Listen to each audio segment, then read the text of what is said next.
इस खेल मैदान के अंदर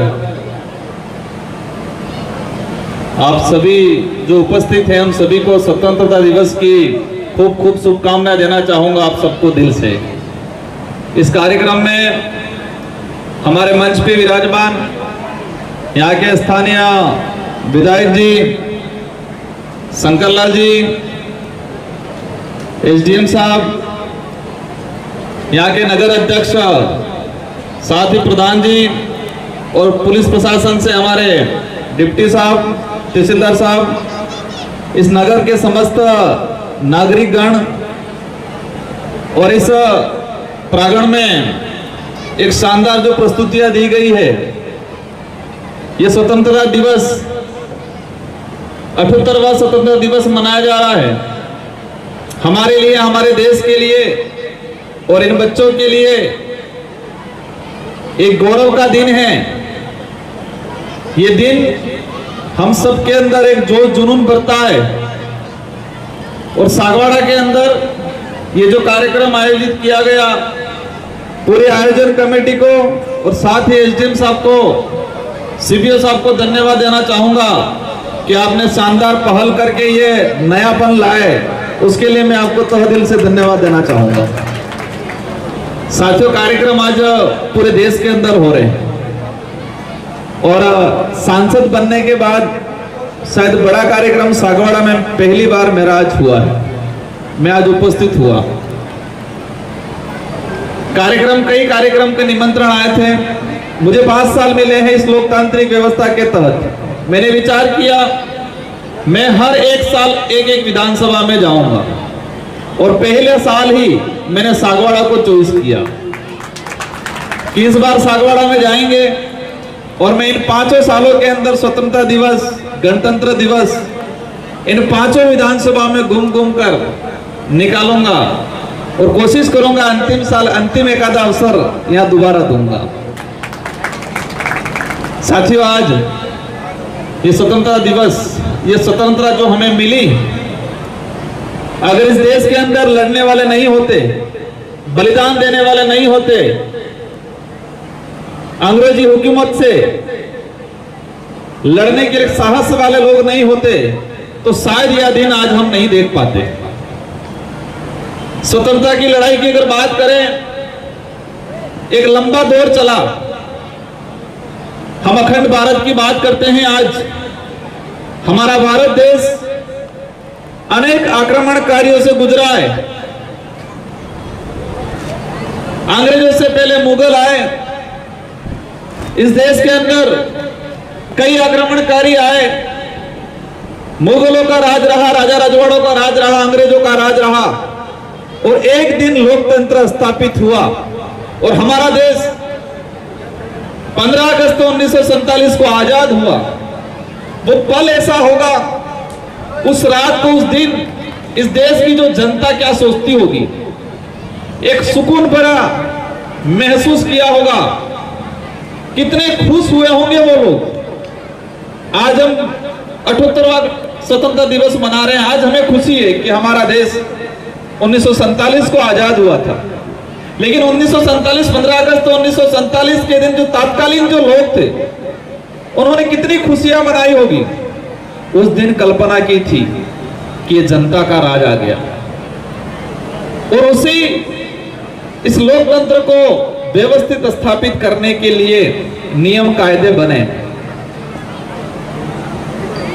26 जनवरी 1950 को हमारा संविधान पूर्ण रूप से लागू किया गया इस देश के अंदर और यह संविधान हमारे देश का एक शानदार विधान है और कहते हैं विश्व में सबसे बड़ा संविधान हमारा है और यह सच्चाई है। इसमें हर वर्ग के लिए, हर धर्म के लिए, हर जाति के लिए प्रावधान कर रखा है ताकि हमारा देश ग्रोथ हो। हम कहते हैं हमारा देश महान देश है और है भी सही। हमारे देश का कोई भी प्रतिनिधित्व विदेश में जाता है, उसकी पहचान जब मंच पे होती है, कहते हैं कि ये उस देश से आता है या उस देश से आते हैं। एक अखंड भारत है, एक विविधता वाला देश है और विविधता होने के बावजूद भी एकता है, और ये महान देश से आते हैं, ये संबोधन दिया जाता है हमारे देश के। अगर प्रधानमंत्री जाते हैं या राष्ट्रपति महोदय जाते हैं, कोई भी जाता है, पहचान हमारे देश की महानता से होती है वहां। और ये देश महान इसलिए है कि इस देश के अंदर अनेक धर्म हैं, अनेक संस्कृतियां हैं, अनेक जातियां हैं, इसके बावजूद भी ये देश मजबूत है, इसलिए इस देश को महान कहा जाता है। साथियों, हमें कहते हैं हम राष्ट्र हितैषी, राष्ट्रभक्त। राष्ट्रभक्त की परिभाषा क्या है? किसको हम राष्ट्रभक्त कहेंगे? राष्ट्रभक्त की परिभाषा मेरी नजर में हमारा एक शानदार ग्रंथ है जो संविधान है। हम संविधान को मानेंगे, संविधान को पूजेंगे और संविधान के आधार पर चलेंगे तो ही हम राष्ट्रभक्त कहलाएंगे। और हम संविधान को नहीं मानेंगे, संविधान के आधार पर नहीं चलते हैं तो हम राष्ट्रभक्त नहीं कहलाएंगे। साथियों, इस देश के अंदर रहने वाली जनता के लिए मौलिक अधिकार बनाए गए, मौलिक कर्तव्य बनाए गए, और मेरी नजर में वो राष्ट्रभक्त है जो मौलिक कर्तव्यों का निर्वहन करे। और मौलिक कर्तव्य ये कहता है कि संविधान को मानना है, समान भाव से सभी को देखना है। मौलिक कर्तव्य कहता है, वही राष्ट्रभक्त है कि इस देश की सरकारी संपत्ति को अपना माने और अपना मान के उसकी रक्षा करे, उसकी सुरक्षा करे, वही राष्ट्रभक्त है। हम देखते हैं हमारे इलाके के अंदर या कई देश के कई कोनों में हमारा घर की सफाई, घर का ध्यान पूरा रखते हैं, लेकिन हमारी सरकारी स्कूल है, सरकारी भवन है, वहां नजरिया बदल जाता है, कहते हैं ये तो सरकारी है। सरकार कौन है? हम सरकार हैं। इस देश की जनता है वो सरकार है, क्योंकि हमारी संपत्ति है वो। मौलिक कर्तव्य ये कहता है कि सरकारी संपत्ति की रक्षा करना, उसका आदर करना, वही सच्चा राष्ट्रभक्त है। तो हमें ये नजरिए को बदलना पड़ेगा। हम देखते हैं कई जगह सरकारी संस्थाओं में असुविधा रहती है बहुत ज्यादा। हमारी सबकी जिम्मेदारी है कि इस देश की संपत्ति की रक्षा करना। एसडीएम साहब बता रहे थे, उन्होंने शानदार पहल की, मुझे अच्छा लगा आज आके। इस देश में जो अच्छा काम करेगा उसको पूजा जाएगा, और जो अच्छा काम करता है उसकी जाति क्या है, धर्म क्या है, वो पुरुष है या महिला है, वो नहीं देखा जाएगा। उसने अच्छा काम किया उसको जाना जाएगा। और एसडीएम साहब, आपको भी कहना चाहूंगा, आपने अच्छी पहल की। अनेक एसडीएम आए होंगे, आपके बाद भी आएंगे, लेकिन आपने अच्छे विचारों से, दिल से अच्छा काम किया है तो आपके कार्यकाल को पूजा जाएगा, आपको याद किया जाएगा। इस देश के इतिहास में हम उठा के देखते हैं, हम किसको मानते हैं? जिसने अच्छा काम किया। हम गांधी जी को मानते हैं, अंबेडकर जी को मानते हैं, बिरसा मुंडा जी को मानते हैं। हमारे इस इलाके की बात करें, गोविंद गुरु को मानते हैं, भोगीलाल पंडित जी को मानते हैं। हर वर्ग का व्यक्ति मानता है। मैं एक बार अभी छत्तीसगढ़ गया था, मैंने देश के अंदर एक अलग सी चीज देखी। संविधान मंदिर बना हुआ छत्तीसगढ़ के बस्तर में, संविधान मंदिर। मैंने गूगल पे सर्च करके देखा कि देश में एकमात्र संविधान मंदिर बना हुआ है बस्तर के अंदर। मैं गया वहां, मैंने जाना इसके बारे में। 1992 के अंदर एक प्रोजेक्ट आया, वहां पर कलेक्टर थे देव वर्मा, ब्रह्मदेव शर्मा करके, और वहां पर जो लोग थे उनकी जमीन खाते नहीं थी। वो प्रोजेक्ट था स्टील का, और उन्होंने उन लोगों की पीड़ा को समझा। उनको पता था ये लोग विस्थापित होंगे क्योंकि जमीन में रिकॉर्डली नहीं है, लेकिन ये लोग आजादी से पहले रह रहे हैं। वो कलेक्टर थे और कलेक्टर पद से त्याग दिया और समाज सेवी बने, वो कारवा उठाया और आज उनको वहां पूजा जाता है। वो जाति नहीं देखी गई, उनके कर्म देखे गए।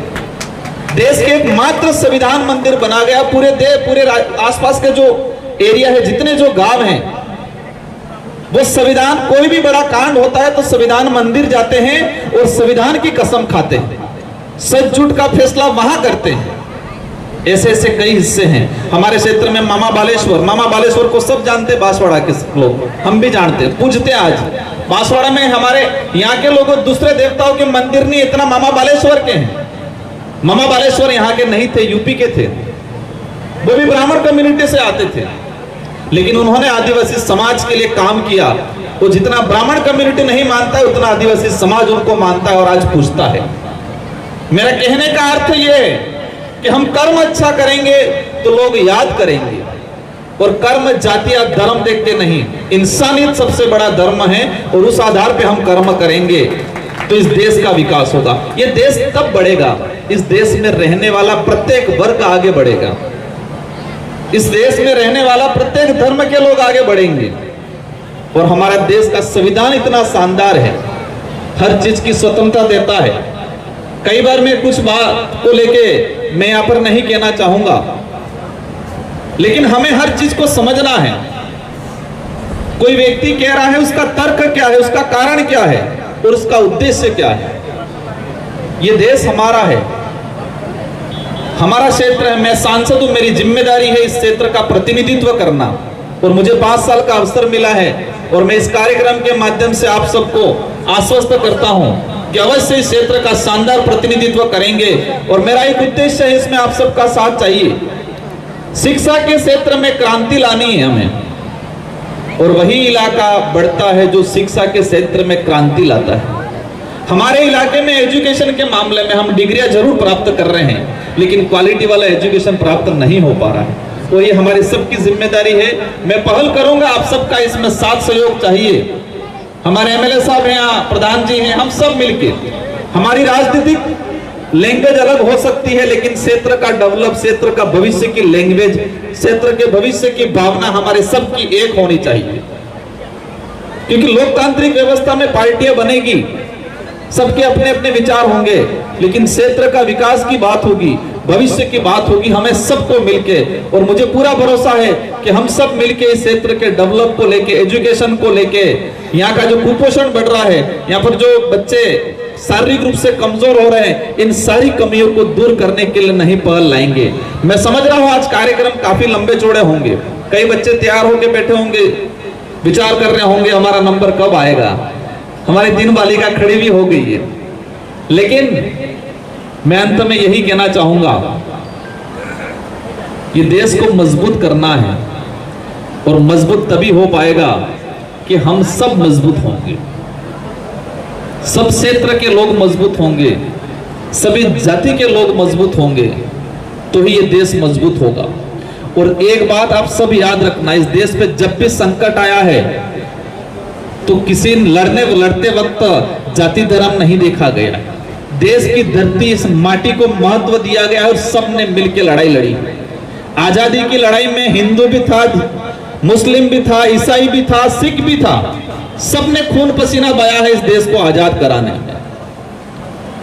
आज हम देखते हैं महाराणा प्रताप, भारत देश के इतिहास में एक पढ़ा जाता है कि एक मात्र राजा ऐसे थे जिन्होंने मुगलों की अधीनता स्वीकार नहीं की, और उनका नाम आता है महाराणा प्रताप। और हमें गर्व होता है कि हमारे क्षेत्र से और हमारे इस इलाके के उस समय ऐसे शासक हुआ करते थे। उस लड़ाई में कौन लड़ा?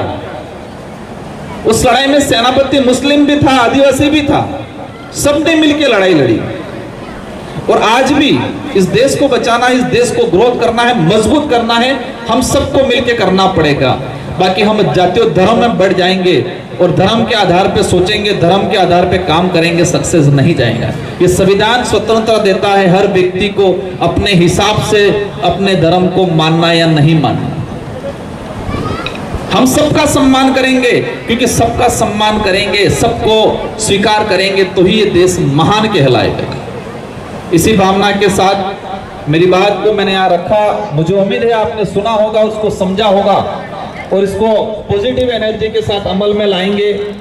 इन्हीं शब्दों के साथ सारे बालक बालिकाओं से मेरा एक ही निवेदन है कि पढ़ाई करनी है, और पढ़ाई पास होने के लिए नहीं करनी है, पढ़ाई जानने के लिए करनी है, खोजना है, इस देश को, विदेश को, इस भौगोलिक स्ट्रक्चर को हमें जानना है और जान के हमें मजबूत बनना है और विश्व लेवल पे हमको राज करना है, ये आज तय करके जाना है। इन्हीं शब्दों के साथ आप सबको पुनः स्वतंत्रता दिवस की शुभकामनाएं और उम्मीद है कि आने वाले समय में आप सब मिलके इस कार्यक्रम को और मजबूत बनाओ और शानदार बनाओ। इन्हीं शब्दों के साथ आप सबको जय जोहार, जय संविधान, जय बिल प्रदेश, जय राजस्थान।